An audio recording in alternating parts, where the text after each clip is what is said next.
Hello, welcome to Sara's opinion matters Tamil. இன்றைக்குள்ள lunch என்னென்னு பார்க்கலாமா? மட்டன் ஈரல் வறுவல். இது பெப்பர் நிறைய போட்டிருக்கு. இந்த ஈரல் வந்துட்டு ஹீமோக்ளோபின் ரைஸ் ஆகிறதுக்கு ஹெல்ப் பண்ணும். நீங்கள் வெஜிடேரியனாக இருந்துச்சுன்னா முருங்கைக்கீரை அடிக்கடி சாப்பிட்லாம். அனீமியா அந்த மாதிரி இருந்துச்சுன்னா முருங்கைக்கீரை சாப்பிட்டா நல்லா பிளட் வந்துட்டு இன்க்ரீஸ் ஆகும். ஹீமோக்ளோபின் வந்துட்டு ரைஸ் ஆகும்.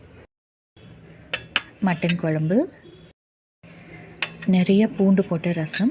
எனது மட்டனாக இருக்கனால சரியாக டைஜஸ்ட் ஆகாது, அதுக்காக பூண்டு போட்ட ரசம். மிளகு, சீரகம், பூண்டெல்லாம் ஜாஸ்தி போட்டு செய்திருக்கு.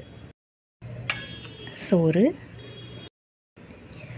இது வந்துட்டு சாப்பாடு கம்மியாக இருந்தாலும் இதெல்லாம் சாப்பிட்றதுனால ப்ளட் சுகர் வந்துட்டு ஜாஸ்தி ஆகும். அதுக்காக ப்ளட் சுகர் ரைஸ் ஆகாமல் இருக்கிறதுக்கு பிரண்டை துவையல். இதில் வந்துட்டு நிறைய ஹெல்த் பெனிஃபிட்ஸ் இருக்குது. இது எலும்புக்கு நல்ல ஸ்ட்ரென்த்து கொடுக்கும், அல்சர் வராமல் பார்த்துக்கும், டைஜஷனுக்கு ஹெல்ப் பண்ணும். இது ரத்த ஓட்டத்தை சீர்படுத்தும். இது ஜாயிண்ட் பெயின், காலில் வீக்கம் அந்த மாதிரி இருந்தாலும் அது க்யூர் பண்ணும். முக்கியமாக இது ப்ளட் சுகரை வந்துட்டு நல்லா கம்மி பண்ணும்.